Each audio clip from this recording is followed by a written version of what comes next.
Welcome to this week's edition of Rugby Unfiltered. I'm your host, Jan de Koning, and with me as always, the very knowledgeable Eugene Elof. Lofi, welcome. Hi, Jan. Yes, again, welcome after a weekend of rugby and a week of rugby. How great was it to watch rugby on a Tuesday night? Not that that it was really what we wanted or the result we wanted, but I mean there were clear signs, and I think maybe it's a good time as well to talk about the All Blacks playing against the Stormers and playing against the Sharks, and maybe get comments about it, and then maybe we should sort of start thinking of a Springbok side we would pick against that side. And Jan, let's end off with the international junior competition that's currently going on here in South Africa under 18. Eugene, thank you. Yeah, I think it's very important. So a bit of a review. We don't want to dwell too much on the two games. Stormers, there's something in both games which I found very interesting. Is that the first half, the South African team was right in the game. And I think in the Stormers game was 14-all, and then they just fell at the bus. Or the All Blacks picked up the pace. Second half against the Sharks, 14-0 to the All Blacks, and then suddenly in the second half they just blew the Sharks out off the park. And that's a trend. And I think Dave Rennie has some interesting things to say about where his team is. I mean, we've got the majority of the squad out playing, and so a lot of guys have got good minutes, and more guys tonight. So, yeah, I mean, we're trying to build. The conditions probably made it challenging to shift a lot of ball, but I thought overall we did a pretty good job there, and on the back of a really solid defensive effort. So we got a lot more in us. We can't afford to start games like we have, 2 games here, and so that'll be a focus for us. But I got really positive last 40. Yeah, it's just getting more footy instead of group. So, we've now had 5 games this season, and I think we've got a lot better understanding of the game we're trying to play. We've got a lot more people who have got good time, and so we shared the load a bit, but there's really good competition for spots, and I think that's really important heading into the test in a couple of weeks. If we can be accurate and disciplined, the ball's going to be in play a lot, and we'll be able to apply pressure. But every time you turn it over or give away a penalty, you give the opposition a chance to slow the game down. So I was pleased that that Matt Carling put a bit of pressure on them to set their line out quicker, and rather than taking a minute. So that was good. And there's a couple of times where guys are down with pretty minor injuries that he forced the game to play on, including Damien. So we're really supportive of that. Excellent second half. We're probably a bit frustrated. First 40, just gave away a lot of penalties early. Had struggled to get our hands on the ball, and when we did, we looked good, but just didn't build enough pressure for long enough. So second half was excellent. We kicked really well. We're a lot more clinical and continued to defend well. They obviously kicked a lot of ball, which we generally dealt well with. We've talked a lot about balance. When we kicked, we wanted to either find grass or be contestable. So it wasn't always perfect, but the option taking generally was pretty good. And so, we got a lot of reward from good kicking second half. Yeah, Jan, it's interesting listening to him, but what I read between the lines, if you also listen about his comments about how they can speak to the referee and they can send so much clips and so on, Dave Rennie wants a quick game. And if you also take in consideration the match last night, once a game was speeded up by them, and they started with their offload game, the Sharks win the trouble. Well, the Sharks win the trouble from the beginning. And I know their idea was just, for them, it's just a great honor to play against the All Blacks and so on. And it's actually scary to know how much youngsters of 20 years played against the senior All Black side. Maybe they should have gone for the 3 points and the 6 points when the early penalties, because it was always going to be difficult to maul against that All Black side. But one thing one should not forget is the All Blacks are pretty used to playing that weather. And the last time Kings Park looked like that was in '95 in the semi-final World Cup against France, with so much water on the surface. And there's something not right with the drainage of that water. But talking about the game, It's not about the Sharks. I think JP Peterson and his coaching staff, they are in preparation for the URC. Great honor to play. It's never nice to have a 0 on your side, but the intent of the All Blacks are clear. And again, I'm going to repeat what I said. Dave Rennie said he liked the fact that the referee speeded the lineouts up. And he speeded everything up, which means they want to speed the game up. And which means we should slow the game down, and so that they cannot get that momentum. Yeah, Eugene, the two things from that clip that we listened to that stood out to me. The one thing that he said, which I see as a warning to the Boks, is they got much more to give. There's a lot more in them.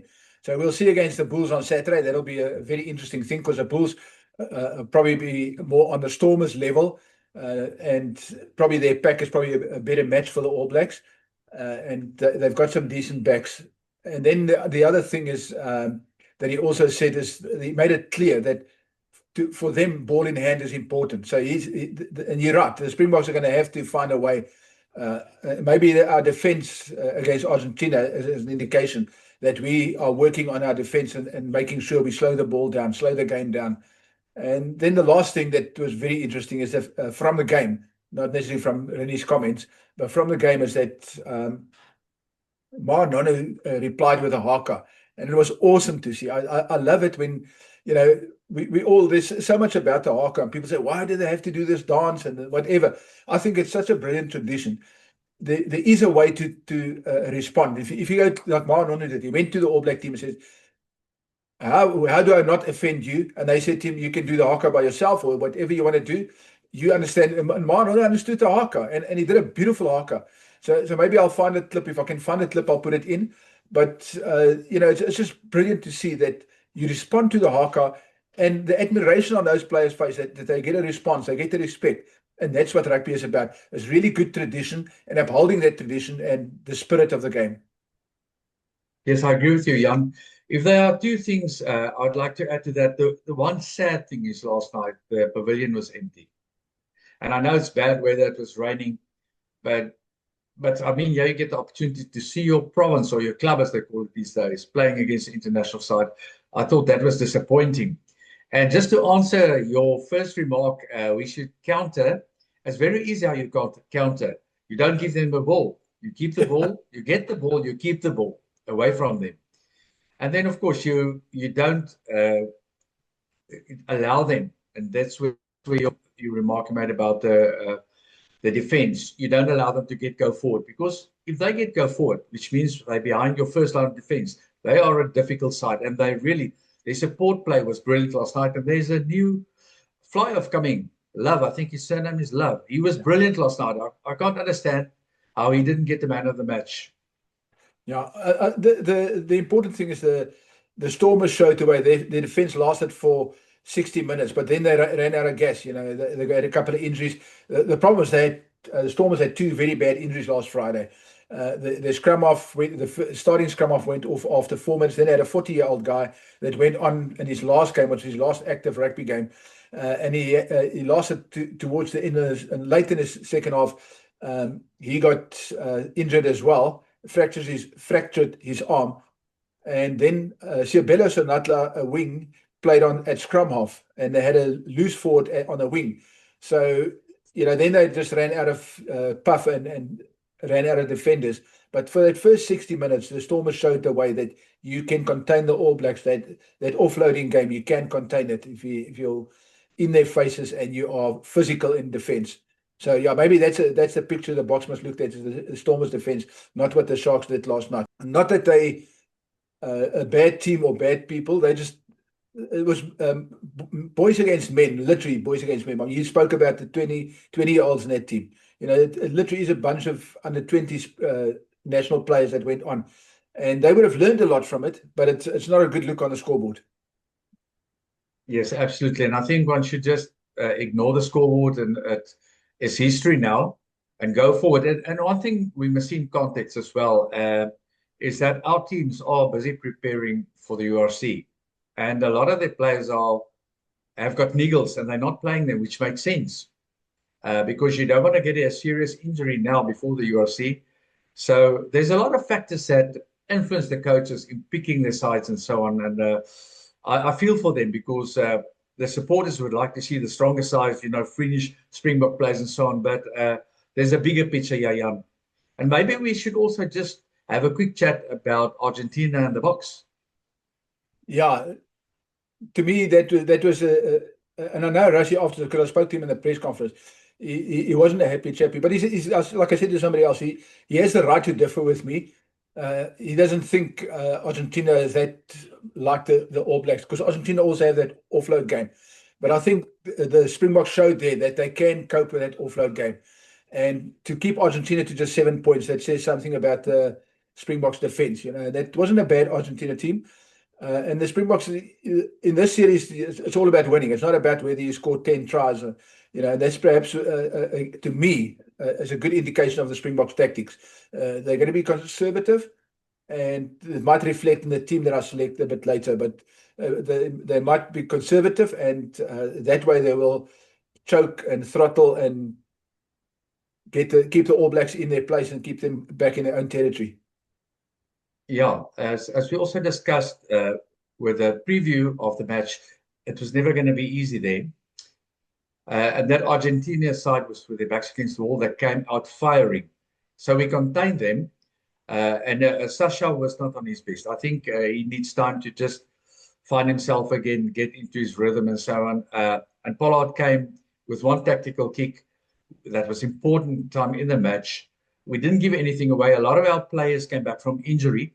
So what you take from that, you take the win, it's a away win, and you regroup from that. And I'm sure we're going to regroup great from that and take a lot from that.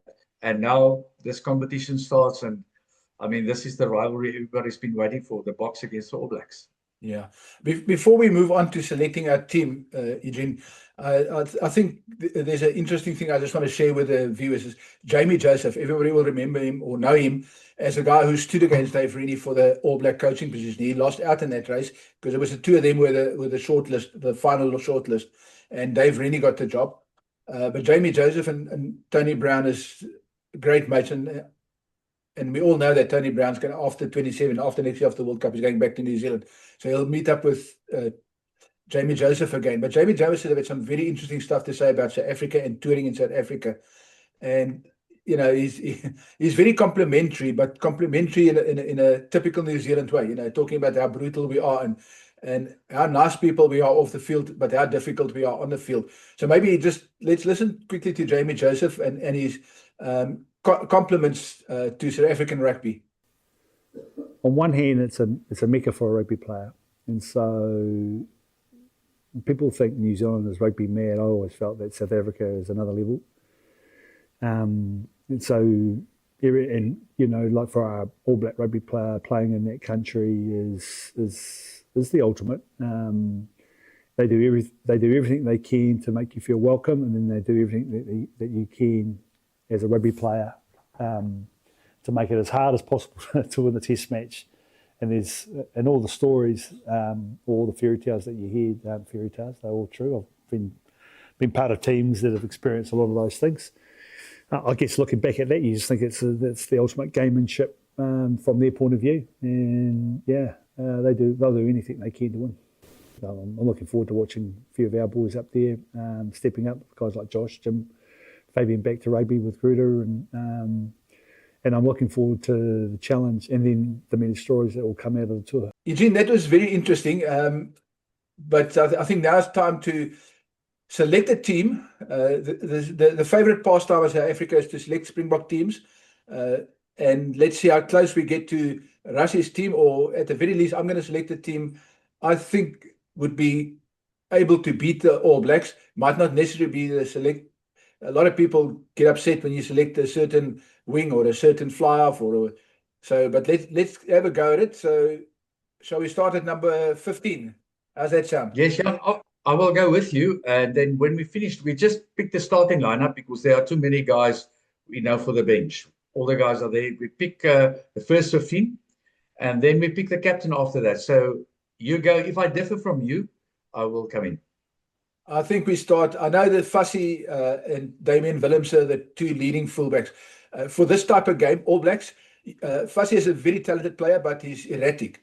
So you want somebody steady with a calm head that's played at the highest level under pressure at a World Cup. So I would go with Damian Willemse at 15. Yes, I agree with you. And Fassi also coming back from injury, a long injury. I agree with you, Damien. At 14, I would definitely have Jason Colby, no argument. Got you? Okay. 13, Jesse Kriel. Agree. 12. I'm so tempted to put Andre Esres in there, but I know Rassie will put Damien de Allende there. And I know why Damien, because him and Jesse makes a very good combination. They understand each other, the longest serving Springbok centre pairing in history. So I'm going to go Damien de Allende. I agree with you. And also remember that Andre Esreisen's got a different role as well with being a hybrid. So, yeah, I agree. Yeah, you're right. That's probably why he's going to come off the bench, because he can play. Now that he's got a number 8, he's been training at number 8 as well. So, he's there as much as a number 8, as a flank. And he's so tall, he might even play at lock, although I don't think he's ever practiced at lock. So, yeah, he's definitely a bench role. Right wing. So, yeah, we go to the left wing. Left wing. Apologies, man. Apologies. Left wing. I'm tempted to put Moody there, even though he plays a lot at centre. I think he's covered at centre, but yeah. I don't know if Moody, we need somebody with a high ball and somebody that's strong. So I might pick Moody on the left wing.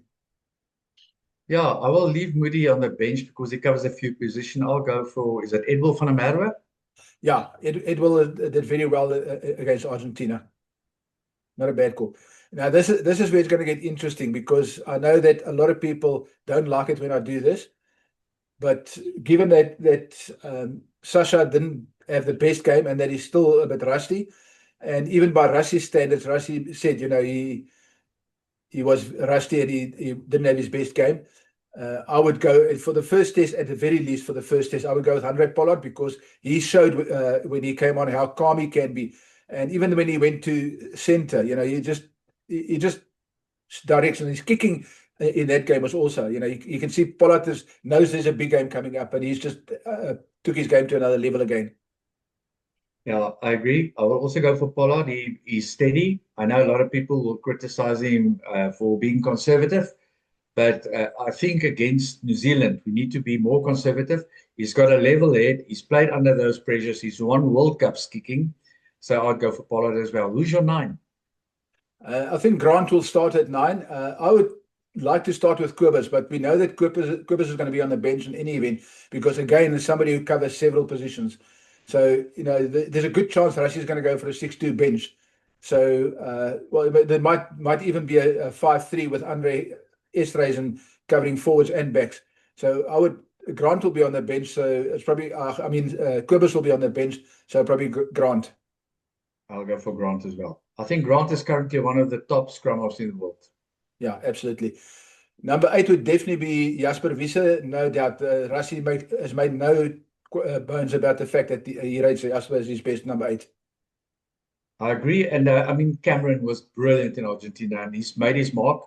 And again, Cameron can cover 6, 7, and 8 for us. So, yeah, well done on the boy's eye boy. They did so well there in Argentina. I've been waiting for him because he's a great player. But I agree with Jasper. Yeah. Peter Steff on the number 7 flank, without a doubt. I agree. 6 would be, I think, Sia. Depends on Sia's hamstring. Given that he's had problems with his hamstrings recently, I don't think Sia is going to make the cut for the first test. Then I would go for.